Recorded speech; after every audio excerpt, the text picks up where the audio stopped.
Welcome to mister Z academy.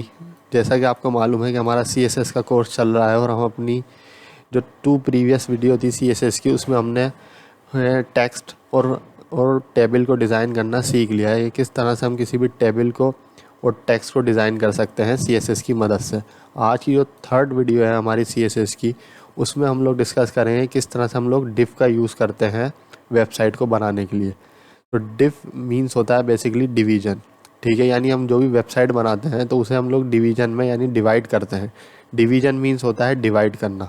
ठीक है, क्योंकि देखिए हमारी जो HTML के जो हमारी बॉडी थी पूरी वेबसाइट की, वो तो एक कंप्लीट बॉडी थी। लेकिन अगर हम इंसानी बॉडी को देखें तो इंसानी बॉडी के भी बेसिकली पार्ट्स होते हैं। ठीक है, हेड अलग पार्ट है, ठीक है, उसके हैंड्स अलग हैं, उसके जो लेग्स हैं वो अलग हैं। ठीक है, तो ये उसके बॉडी पार्ट्स हैं।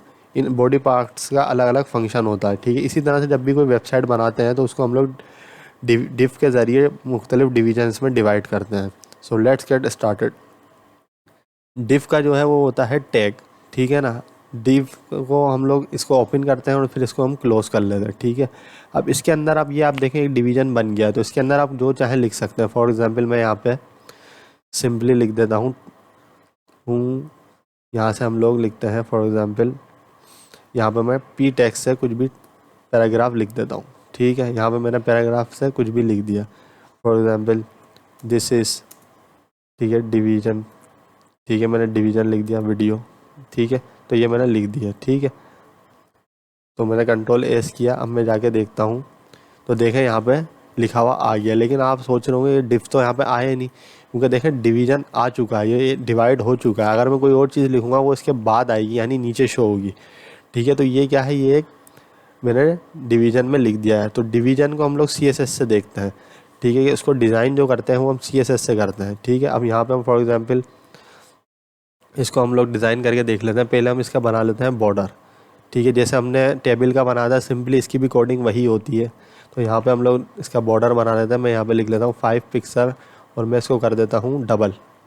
ठीक है, यहाँ हम इसको सॉलिड कर देते हैं। ठीक है, इसको हमने सॉलिड किया और इसको हम कोई कलर दे देते हैं, रेड दे दिया हमने। ठीक है, तो देखते हैं इसका बैकग्राउंड आया है या नहीं आया। तो देखें इसका जो बैकग्राउंड है वो आ चुका है।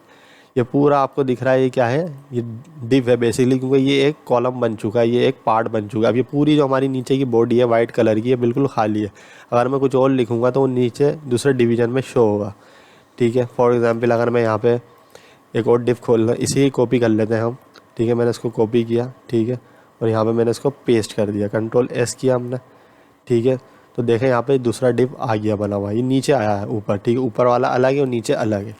ठीक है, तो हम इसको अगर डिज़ाइन करना चाहते हैं तो हम इसको मैं हटा देता हूँ। फॉर एग्जांपल एक को ही हमारे डिज़ाइन करते हैं। ठीक है, तो इसको हम लोग डिज़ाइन करते हैं CSS से। अब देखें बैकग्राउंड कलर बोर्ड हमने इसमें लगाना है, बॉर्डर तो इसका आ चुका है। ठीक है, तो हम इसका बैकग्राउंड कलर दे देते हैं। फॉर एग्जांपल हम इसको येलो कर देते हैं। ठीक है, और फिर देखते हैं जाके, तो ये देखें ये येलो हो चुका है। ठीक है, इसी तरह से हम इसका जो टेक्स्ट का कलर है वो दे देते हैं। ठीक है, हम सिंपली यहाँ पे कलर लिख देते हैं। ठीक है, मैं यहाँ पे ग्रीन लिख देता हूँ। ठीक है, तो ये देखें ये ग्रीन हो चुका है टेक्स्ट। ठीक है, इसी तरह से इसकी हाइट विड्थ अगर कंट्रोल करें, क्योंकि देखें तो बहुत बड़ा है। ठीक है, ये तो हम इसकी हाइट विड्थ किस तरह से कंट्रोल करते हैं, हम यहाँ पे इसकी हाइट विड्थ यहाँ से लिखते हैं। इसकी हाइट सिंपली जिस तरह से हम लोग टेबल को बना रहे थे उसी तरह से इसकी कोडिंग होती है, सारी कोडिंग वही है। ठीक है, हम इसकी हाइट दे देते हैं 120 पिक्सल। ठीक है, तो मैंने यहाँ पे इसकी 120 पिक्सल लिख दी। ठीक है, अब यहाँ पे हम देते हैं विड्थ। ठीक है, यहाँ पे हमने विड्थ दे दी, विड्थ भी हम 120 पिक्सल ही दे देते हैं। ठीक है, तो देखें ये अब पूरा डिवीज़न बन चुका है, पूरा एक बॉक्स बन चुका है और ये पूरा टेक्स्ट इसमें आ रहा है। अगर मैं टेक्स्ट को सेंटर करना चाहूँ, फॉर एग्जांपल अगर मैं इसको मूव करना चाहता हूँ, यहाँ से ये मूव हो के इधर आ जाए। ठीक है, तो मैं उसके लिए सिंपली क्या करता हूँ, मैं यहाँ पे मार्जिन लगाता हूँ। ठीक है, मैंने लिखा मार्जिन। ठीक है, और फिर मैं लिख लेता हूँ लेफ़्ट, क्योंकि हमें लेफ़्ट से मूव करना है उसे। ठीक है, कितना मूव करना है हम यहाँ पे लिख देते हैं, फॉर एग्जांपल 40 पिक्सल। जितना आपका दिल चाहे आप लिख सकते हैं। देखें ये 40 पिक्सल यहाँ से मूव हो चुका है, यानी लेफ़्ट साइड से। ठीक है, अगर मुझे इसको ऊपर से मूव करना है तो मैं यहाँ पे लिख देता हूँ मार्जिन। ठीक है, यहाँ से हम लिख देते हैं टॉप। ठीक है, तो ये हम यहाँ पे लिख देते हैं टॉप। ठीक है, यहाँ पे मार्जिन टॉप लिखा और इसको भी हम कर देते हैं 40 ही पिक्सल। ठीक है, तो ये टॉप से भी मूव हो जाएगा। तो देखिए ऊपर से भी थोड़ा सा नीचे हो गया, तो 40 पिक्सल लेफ़्ट से और 40 पिक्सल टॉप से हो चुका है। इसी तरह से आप बॉटम से भी यूज़ कर सकते हैं, आप राइट से भी यूज़ कर सकते हैं, बस आपने मार्जिन लिख के उसके आगे राइट, लेफ़्ट, टॉप और बॉटम लिखना है, ठीक है। तो इसी तरह से, लेकिन देखें इसमें एक मसला है कि ये जो अंदर का जो टेक्स्ट है हमारा वो बिल्कुल इसके साथ है, वो बिल्कुल मिडिल में नहीं आ रहा, ठीक है। तो वो मिडिल में किस तरह आता है, वो आता है पैडिंग से, ठीक है। अब पैडिंग का फॉर एग्जांपल यहाँ पे यूज़ करते हैं टेक्स्ट को यूज़ करने के लिए। मैं पैडिंग टॉप लिख देता हूँ यहाँ पे, ठीक है। अब मैं पैडिंग टॉप लिख देता हूँ फॉर एग्जांपल 10 पिक्सल, ठीक है। तो देखें हमारी जो ये टेक्स्ट है वो नीचे से मूव हो गया, ठीक है। इसी तरह से अगर मैं इसको सेंटर करना चाहूँ तो मैं यहाँ पे लिख देता हूँ पैडिंग, ठीक है, लेफ़्ट, कि वो लेफ़्ट से मूव हो जाए। लेफ़्ट से हम दे देते हैं 30 पिक्सल दे देते हैं, ठीक है। तो देखें वो यहाँ से हो गई। डिप भी बड़ा हुआ उसके साथ, क्यों बड़ा हुआ, क्योंकि देखें यहाँ से वो मूव होगी जब, तो उसको स्पेस चाहिए, तो उसको स्पेस चाहिए तो वो इसको डिप को भी बड़ा करेगी। लेकिन ये सेंटर में हमारी हो चुकी है, ठीक है, ये सेंटर में आ चुकी है, ऐसा नहीं है कि ये सेंटर में नहीं आई, ठीक है। इसको हम थोड़ा सा और कर लेते हैं टॉप से, ठीक है। अगर मैं टॉप से यहाँ से इसको कर देता हूँ 50, ठीक है। तो ये देखें ये हो गया सेंटर, ठीक है। हमारा डिप मूव हुआ किससे, मार्जिन से, और हमारे जो अंदर का टेक्स्ट है वो मूव हुआ पैडिंग से, ठीक है। बैकग्राउंड कलर हमने येलो कर दिया और उसका टेक्स्ट का कलर हमने ग्रीन कर दिया, और उसका जो ये बॉर्डर है वो हमने करा है रेड, और यहाँ पे हमने 5 पिक्सल और सॉलिड किया। अगर आप इसको चेंज करेंगे तो चेंज हो जाएगा। अगर मैं यहाँ से लिख दूंगा डॉटेड तो वो डॉटेड हो जाएगा, डबल लिखूंगा डबल हो जाएगा, ठीक है।